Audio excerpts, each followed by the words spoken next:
우리는 계속해서 출애굽기 말씀을 통해 내 백성을 보내라, 하나님의 그 말씀, 음성을 들으며 은혜를 함께 나누고 있습니다. 지난주에는 출애굽기의 두 번째 이야기로 떨기 나무를 살펴보았습니다. 갈대 상자를 통해 하나님의 놀라운 구원을 경험한 모세는 애굽의 왕자로 입양되어 애굽의 엘리트 교육을 받게 됩니다. 40이 된 모세는 모든 권력과 지력과 체력을 갖추게 됩니다. 하지만 하나님은 40세의 화려한 모세를 사용하지 않으십니다.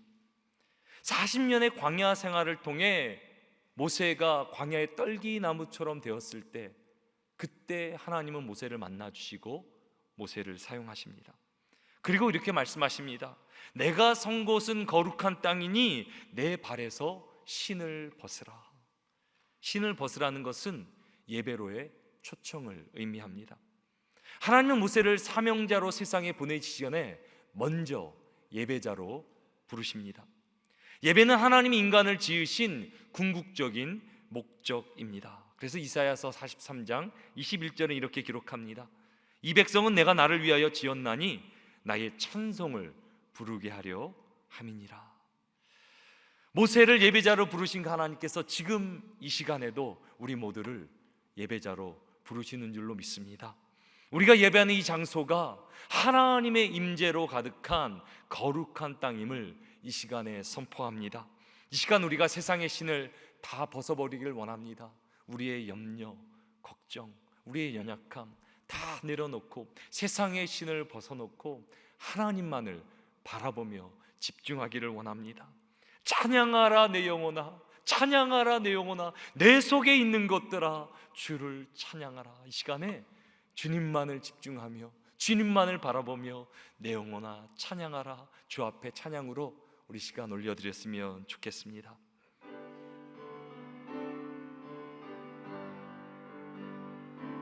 찬양하라 내 영혼아,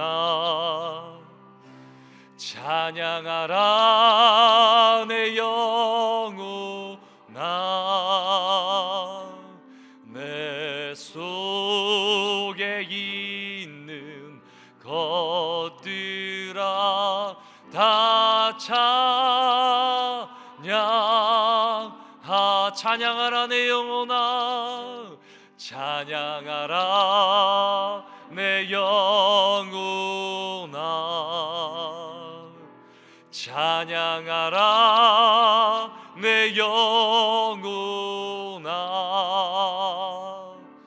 내 속에 있는 것들아 다 찬양하라.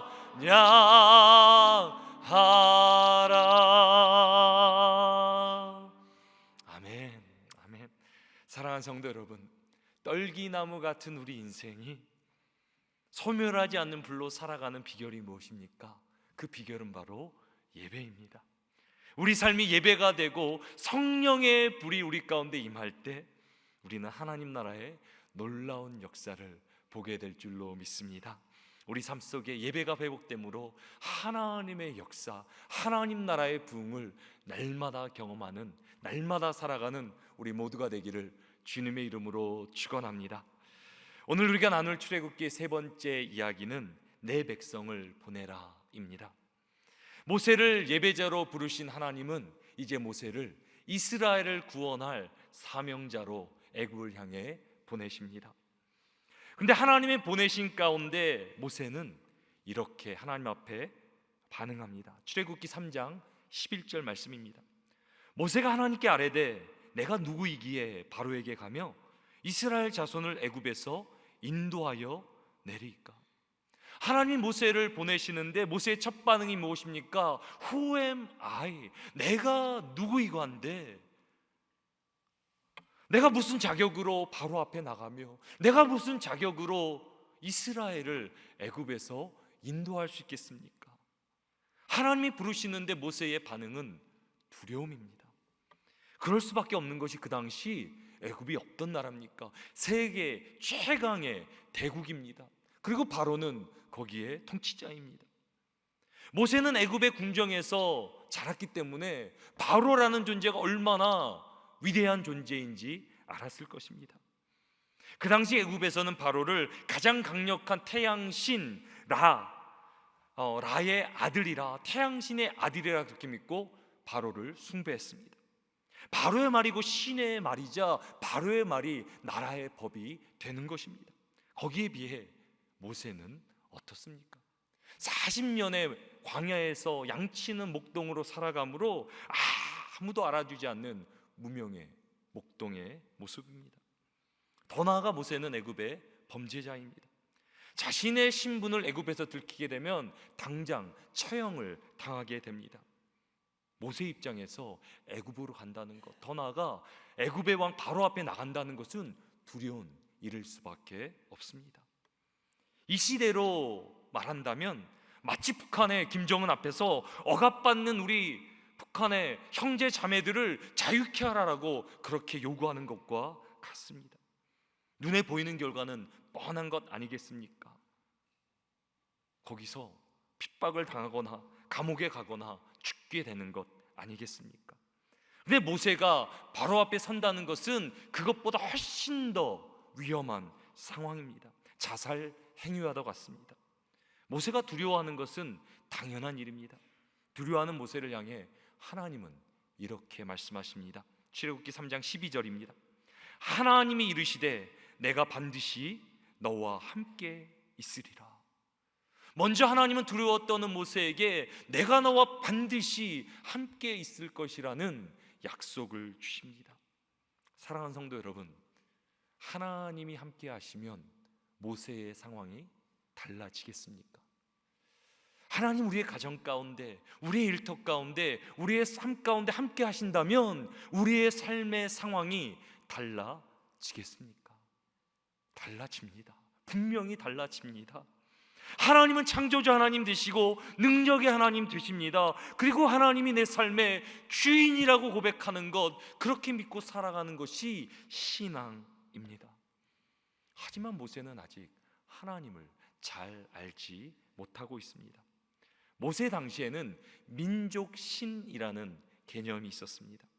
각 민족마다 고유의 신이 있는데 그 신이 자신들의 민족을 지켜준다라고 믿었습니다. 그리고 민족의 신이 강할수록 그 민족이 강성해진다라고 그렇게 믿었습니다.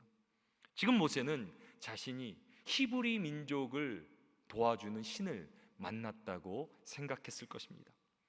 근데 히브리 신이 도대체 누구시길래 애굽의 신, 그 당시 가장 강한 신을 상대할 수 있다고 말하는 것입니까?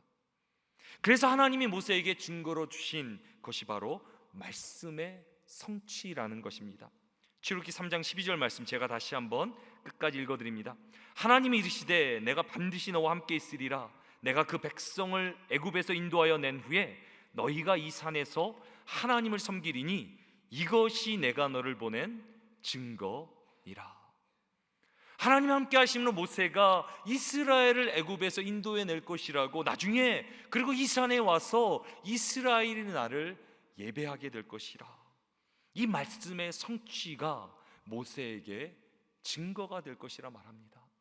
지금은 아무것도 보이지 않지만 하나님이 주신 말씀이 성취됨으로 하나님이 살아계신 하나님 되심을 모세가 깨닫게 될 것이라 하나님 말씀하시는 것입니다. 하나님은 두려워 떨고 있는 모세에게 함께 하심의 약속을 주시고 말씀 성취를 증거로 주십니다. 그리고 마지막으로는 하나님은 모세에게 자신의 이름을 알려주십니다. 여러분들 성경이 있으시면 출애굽기 3장 14절을 찾아보시기 바랍니다. 하나님이 자신의 이름을 모세에게 가장 처음으로 드러낸 대목입니다. 출애굽기 3장 14절 말씀 우리 같이 한번 읽어보도록 하겠습니다. 하나님이 모세에게 이르시되 나는 스스로 있는 자이니라. 또 이르시되 너는 이스라엘 자손에게 이같이 이르기를 스스로 있는 자가 나를 너에게 보내셨다 하라. 여기 스스로 있는 자가 히브리 원어로 본 에흐예 아쉐르 에흐예라고 그렇게 합니다. I am who I am, 한글로는 스스로 있는 자라고 그렇게 번역을 합니다. 스스로 있는 자는 무슨 의미입니까? 처음도 마지막도 없는, 끝도 없는 영원하신 존재라는 그런 말입니다. 하나님은 시작도 끝도 없는 영원하신 분이십니다. 더 나아가 스스로 있는 자란 모든 것, 모든 존재하는 것의 근본, 근원이 되신다는 의미를 또한 담고 있습니다. 모세를 부르신 하나님은 그저 한 민족의 신이 아니십니다. 하나님은 영원한 창조주, 영원에서 영원에 거하시며 모든 만물을 창조하신 분이십니다. 그리고 영원하신 창조주께서 지금 모세를 부르시며 내 백성을 보내라 라는 말씀을 주시며 그 말씀을 애굽의 바로에게 선포하라 라고 말하고 있는 것입니다. 오늘 본문 출애굽기 5장 1절 말씀입니다.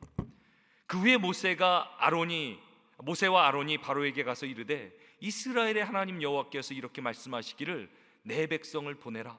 그러면 그들이 광야에서 내 앞에 절기를 지킬 것이니라 하셨나이다. 지금 이스라엘 사정이 어떻습니까? 애굽에 노예되어 있습니다. 억압되어 있습니다. 근데 하나님께서 뭐라고 말씀하십니까? 내 백성을 보내라. 이스라엘을 자신의 백성 보내며 그들을 구원하실 계획을 갖고 있는 것입니다. 그래서 내 백성을 보내라는 하나님의 말씀은 애굽에 노예된 이스라엘에게 복된 소식, 복음이 되는 것입니다. 근데 하나님은 모세만 부르시는 것이 아니라 지금 이 시대 가운데 우리를 부르시고 계십니다. 출애굽기는 지금도 우리 가운데 살아 역사하는 하나님의 말씀입니다. 지금도 하나님은 내 백성을 보내라 세상 가운데 선포하시며 우리에게 천국 복음을 전하라, 하나님 나라를 이 땅 가운데 선포하라라고 말씀하십니다. 이것이 오늘 우리가 기억해야 될 말씀의 키포인트입니다. 우리 말씀의 키포인트, 믿음으로 함께 선포하십니다. 하나님은 우리에게 천국 복음을 전하게 하십니다. 하나님은 스스로 있는 자라고 모세에게 자신을 드러내십니다. 그런데 성경에는 자신을 스스로 있는 자라고 드러낸 또 한 분이 계십니다. 누구시겠습니까?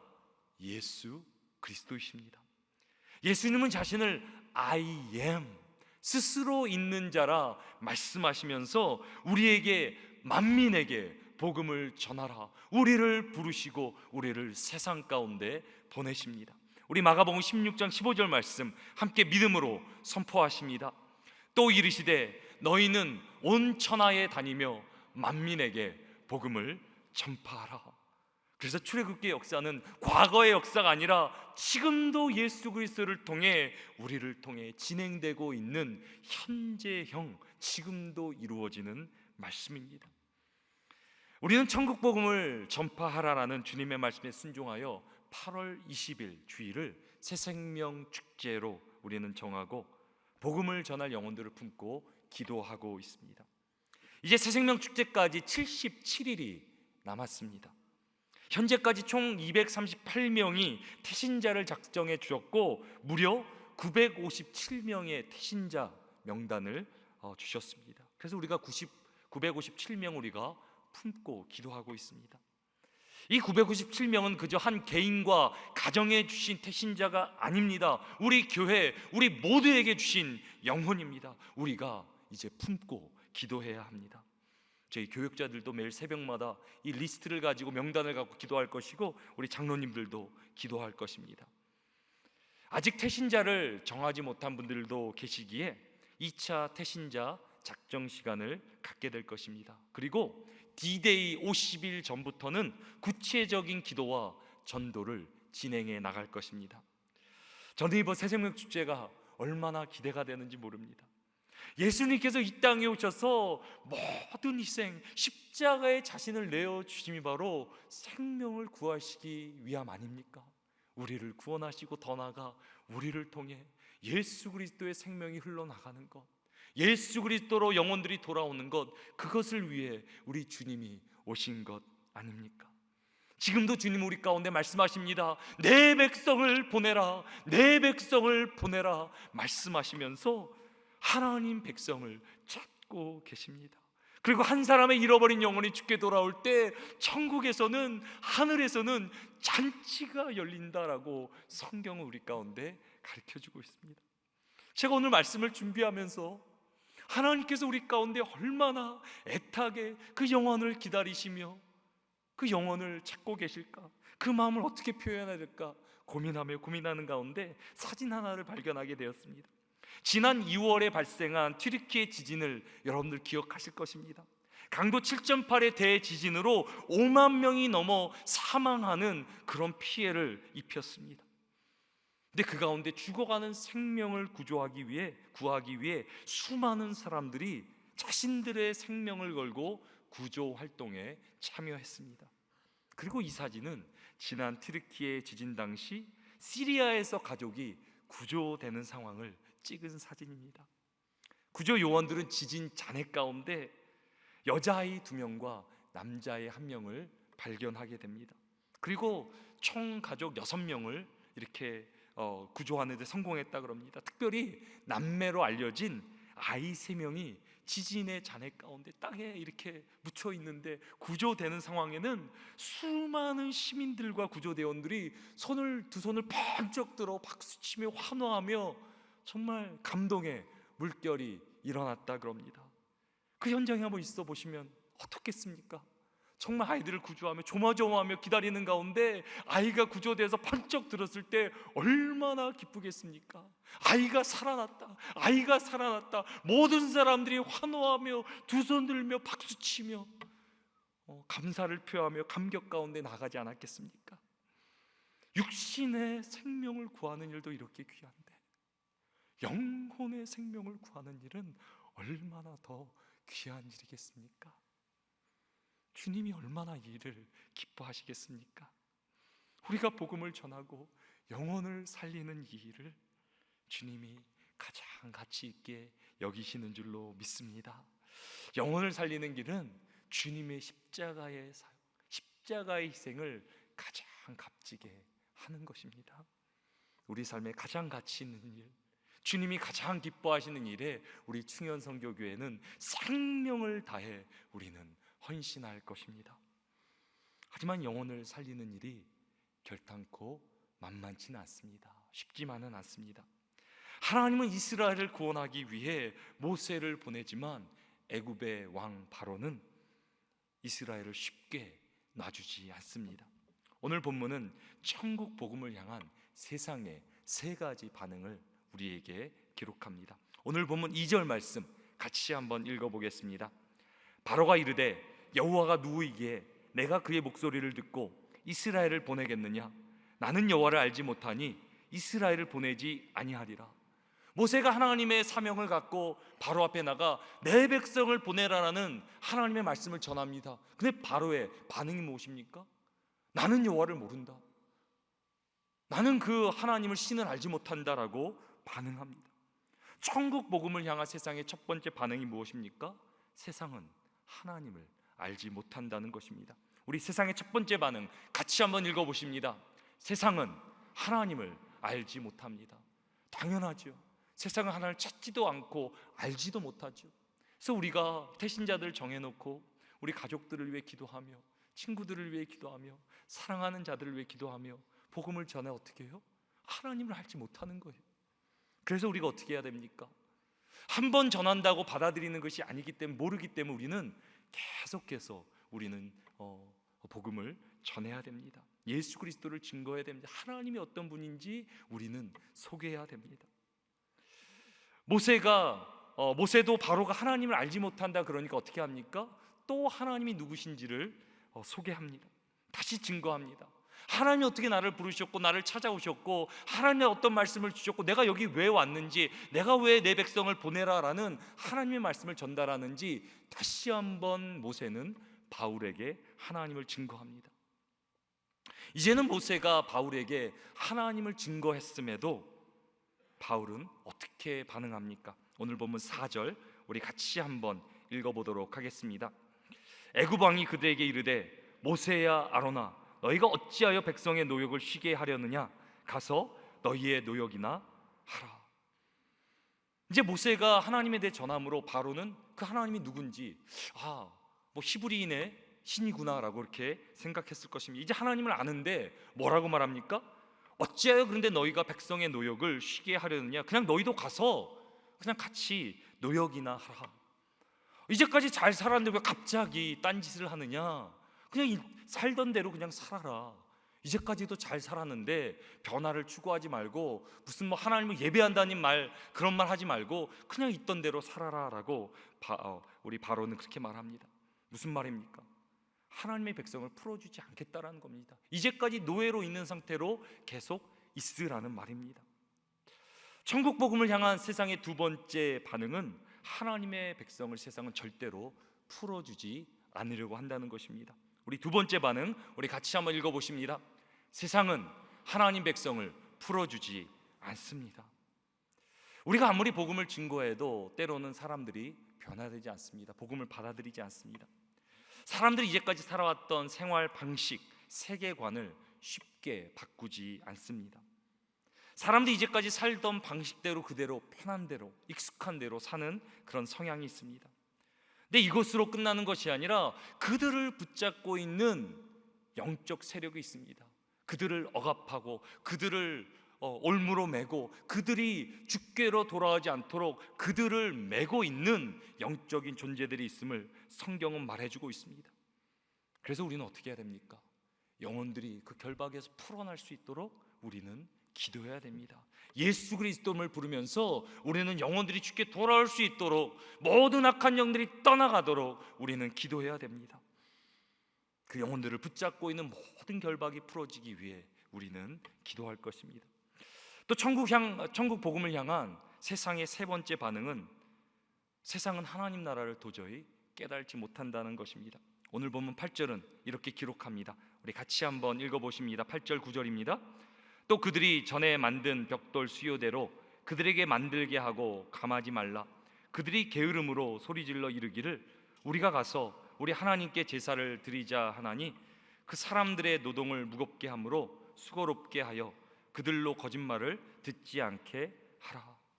이제 계속해서 이제 모세가 하나님 나라를 증거하니까 어떻게 합니까? 이스라엘이 게으르기 때문에 일하지 않게 핑계를 대는 거다라고 바로는 말합니다. 더 나아가 바로는 하나님 말씀을 믿지 않고 거짓말이라, 지금 거짓말을 증거하는 거라 그렇게 말합니다. 바로는 자신의 세계관, 자신이 신의 아들인 줄 알고 자신의 세계관 가운데 꽉 갇혀 있습니다. 세상은 결론적으로 말하면 하나님 나라를 보지 못합니다. 육으로는 하나님 나라를 깨달을 수도 하나님을 볼 수도 없습니다. 천국 복음을 향한 세상의 마지막 반응은, 세 번째 반응은 하나님 나라를 세상은 깨달지 못한다는 것입니다. 우리 세 번째 반응, 우리 같이 한번 읽어보십니다. 세상은 하나님 나라를 깨달지 못합니다. 이게 눈에 보이는 나라라면 보여줄 수 있건만 이것은 영에 속한 나라입니다. 하나님은 영이시니 예배하는 자가 영과 진리로 예배할지니라. 성령으로 거듭나지 않으면 절대로 하나님 나라를 깨달을 수도 볼 수도 없는 것입니다. 세상은 하나님을 알지도 못하고 하나님 백성을 풀어주지도 않고 하나님 나라를 깨달지도 못한다. 오늘 말씀 우리에게 가르쳐주고 있습니다. 그러면 우리가 어떻게 해야 됩니까? 우리가 지금 새생명 축제를 선포하고 복음을 증거하는데 내 남편이, 아내가, 자녀가, 부모님이 돌아올 기미는 안 보이고 벽을 친 것 같고 아무런 일도 일어나지 않는 것 같은 우리 가운데 위기의식과 불안이 생길 수 있습니다. 그런데 오늘 말씀 우리가 잘 묵상해야 됩니다. 우리에게 주신 하나님의 사명의 본질이 무엇인지, 하나님 우리에게 정말 말씀하시는 건 무엇인지, 더 나아가 하나님이 우리에게 주신 사명의 목적은 무엇인지 우리는 잘 깨달아야 됩니다. 오늘 본문은 하나님께서 모세에게 주신 사명의 본질과 목적을 잘 보여줍니다. 먼저 사명의 본질, 하나님이 우리를 부르시는데, 더 나아가 세상 가운데 보내시는데 하나님이 우리에게 주신 사명의 본질이 무엇입니까? 하나님이 모세를 부르시는데 모세가 이스라엘을 구원하는 것이 모세의 사명입니까? 잘 오늘 본문을 보시기 바랍니다. 오늘 본문에서 내 백성을 보내라라고 말씀하시는 분은 누구십니까? 하나님이십니다. 이스라엘 민족을 구원하시는 구원의 주체는 하나님이 주십니다. 그렇다면 모세에게 주어진 사명은 무엇입니까? 내 백성을 보내라 말씀하시는 그 하나님의 말씀을 전하는 것입니다. 모세가 구원하는 것이 아니라 하나님의 말씀을, 그 복음을 전하는 것이 모세에게 주어진 사명입니다. 모세의 사명은 이스라엘을 구원하는 것이 아니라 하나님 말씀에 순종하는 것입니다. 모세 안에는 사람을 바꿀 수 있는, 민족을 구원할 수 있는 능력이 없습니다. 그것은 하나님의 영역입니다. 하나님의 말씀에 순종하는 가운데 하나님께서 이루시는 것입니다. 사명의 본질이 말씀에 순종하는 것이라면 사명의 목적은, 궁극적인 목적은 무엇이겠습니까? 오늘 본문 1절에 그 힌트가 나와 있습니다. 오늘 본문 1절은 이렇게 기록합니다. 제가 하반절 읽어드립니다. 내 백성을 보내라. 그러면 그들이 광야에서 내 앞에 절기를 지킬 것이니라. 하나님 모세를 부르시면서 이스라엘을 구원하라, 애굽에서 구하라 그러는데 거기에 궁극적인 목적이 무엇입니까? 이스라엘로 하나님 앞에서 절기를 지키게 하는 것입니다. 그렇다면 절기를 지킨다는 의미가 무엇입니까? 절기를 지키다의 히브리 원어적 의미는 원 안에서 돌다, 원이 있잖아요. 원 안에서 돌다라는 그런 의미입니까? 여러분들 혹시 둥글게라는 노래를 기억하십니까? 어릴 적 운동회 때 많이 불렀던 노래입니다. 둥글게를 부르기 위해서는 먼저 손을 잡고 원을 만들어야 됩니다. 그리고 뺑뺑 돌면서 어떻게 노래합니까? 둥글게 빙글빙글 돌아가며 춤을 춥시다. 근데 이것이 바로 오늘 본문의 절기를 지키다라는 원어적 의미입니다. 절기를 지킨다는 게 무엇입니까? 하나님을 우리의 가장 중심에 두고 그 하나님을 기뻐하며 기뻐 뛰며 즐거워하며 그분을 찬양하고 그분을 높이는 것, 그것이 바로 절기를 지킨다는 것의 의미입니다. 그리고 이것이 무엇입니까? 예배입니다. 우리가 이 자리에 왜 모였습니까? 우리의 모든 예배의 중심에 누가 계십니까? 하나님이 계십니다. 그런 하나님을 중심으로 우리는 찬양하며 기뻐 뛰며 그분을 즐거워하며 높이며 영광을 돌리는 것, 그것이 예배입니다. 그래서 모세를 부르신 사명의 궁극적인 목적은 예배입니다. 하나님의 백성을 예배자로 만드는 것입니다. 그래서 사명의 목적은 예배입니다. 모세를 예배자로 부르신 하나님은 이제 모세를 통해 이스라엘을 예배자로 부르십니다. 하나님의 꿈은 거기서 멈추지 않습니다. 하나님의 궁극적인 꿈이 무엇입니까? 이스라엘을 통해 모든 민족이 하나님을 예배하는 예배자가 되게 하시는 것입니다. 그리고 우리는 이것을 선교라고 부릅니다. 선교가 왜 존재합니까? 하나님을 예배하지 않기 때문에, 예배가 존재하지 않기 때문에 선교가 존재하는 것입니다. 선교의 궁극적인 목적은 예배입니다. 열방의 모든 나라와 민족과 언어가 하나님께 나와 하나님을 깨달아 그분 앞에 나와 구원하심이 하나님과 어린 양에게 있도다. 하나님을 찬양하며 감사하며 예배하는 그날이 올 때까지, 그래서 선교는 멈추지 않습니다. 이제 저를 한번 따라해 주시기 바랍니다. 사명의 본질은 말씀의 순종이고 사명의 목적은 예배입니다. 여러분들 이거를 잘 기억해 주셔야 돼요. 그래야 우리가 하나님의 뜻을 이룰 수 있습니다. 사명의 본질은 말씀에 순종하는 것이고 사명의 목적은 예배입니다. 하나님 우리에게 천국 복음을 전하라는 사명을 주십니다. 하지만 우리가 구원을 이루는 것이 아닙니다. 우리가 남편을 바꾸고 아내를 바꾸고 자녀를 바꾸고 사람들을 바꾸려고 하는 게 아닙니다. 우리는 뭐 하면 되는 거예요? 하나님이 주신 말씀에 순종만 하면 됩니다. 내가 하는 것이 아니라 순종만 하면 됩니다. 근데 구원을 하나님이 가장 기뻐하시는 일입니다. 영혼이 구원되는 것. 그래서 우리가 하나님 말씀에 순종할 때 하나님은 놀라운 구원의 역사로 함께 하실 줄 믿습니다. 우리보다 더 하나님은 영혼이 돌아오는 것을 기뻐하시며 바라고 계십니다. 우리가 해야 되는 것은 말씀에 순종해서 복음을 전하면 되는 거예요. 그 뒤에 일은 하나님이 하시는 거예요. 그리고 사명의 목적이 무엇입니까? 예배입니다. 그래서 우리가 하는 일의 모든 것의 목적은 또한 하나님을 향한 예배가 되어야 합니다. 우리의 사역도, 봉사도, 우리의 가정도, 일터도 예배를 향해 나아가야 됩니다. 그러기 위해서는 우리가 먼저 예배자가 되어야 합니다. 우리가 예배할 때 하나님께서 우리 가운데 임하시고 역사하시고 하나님께서 놀라운 기적의 부흥의 역사로 우리를 이끌어 가십니다. 졸지 뮬러라는 목사님이 계십니다. 5만 명의 기도, 이 5만 번의 기도 응답을 받은 분으로 그렇게 유명한데요. 이분은 평생 5명의 친구를 위해 기도했다 그럽니다. 그 친구들이 하나님께 돌아오기 위해, 죽게 돌아오기 위해 기도했다 그럽니다. 목사님이 기도하는 가운데 1명, 2명 이렇게 돌아오기 시작합니다. 근데 끝까지 믿지 않는 2명의 완강한 친구가 있었다 그럽니다. 그래서 졸지 뮬러 목사님이 2명을 위해서 무려 52년간 기도했다 그럽니다. 그래도 이들은 예수님께 돌아오지 않는 것입니다. 이제 졸지 뮬러 목사님은 노년이 되어 이제 하나님께서 부르실 날이 멀지 않았음을 깨닫게 됩니다. 그래서 어느 날 졸지 뮬러 목사님은 주변 사람들에게 부탁했습니다. 오늘은 내가 사랑하는 교회에서 특별히 말씀을 전할 수 있는 기회를 달라고. 그래서 그 마지막 설교 가운데 전심을 다해, 혼혈을 다해 말씀을 전했다 그럽니다. 근데 그 최후의 설교 가운데 누가 있었습니까? 그 1명의 친구가 있었다 그럽니다. 그 친구가 거기 참석했다가 졸지 뮬러 목사님의 설교를 들으면서 회심하게 되고 예수 그리스도를 믿게 되었다 그럽니다. 이제 졸지 뮬러 목사님이 세상을 떠났습니다.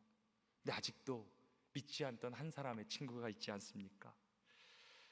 그때까지 믿지 않았던 그 친구가 우리 목사님의 죽음의 소식을 듣고 찾아옵니다.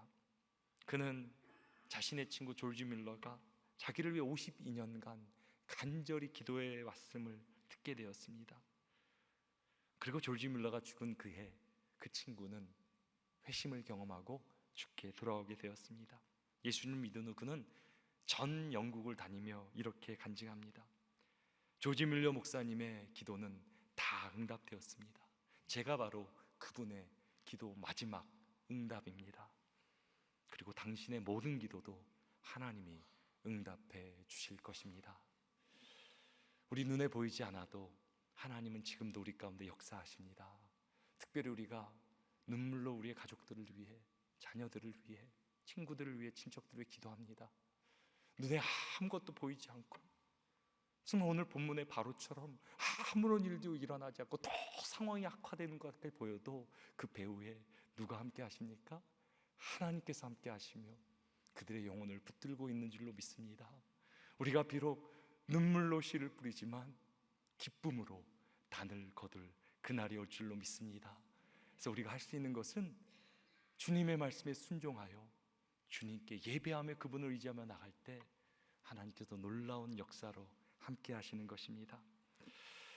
하나님 주신 사명을 깨닫고 우리가 함께 말씀에 순종하며 예배자로 나아가길 원합니다. 그리고 하나님께서 우리를 통해 많은 영혼들이, 죽어가는 영혼들이 죽게 돌아오는 놀라운 구원의 역사, 하나님 나라의 부흥을 우리를 통해 이루어질 줄로 믿습니다. 우리 한 주간도 말씀 붙들고 정말 하나님께 우리의 삶을 드림으로 하나님께서 이루시는 놀라운 기적의 역사, 부흥의 역사를 살아가게 되기를 주님의 이름으로 축원합니다.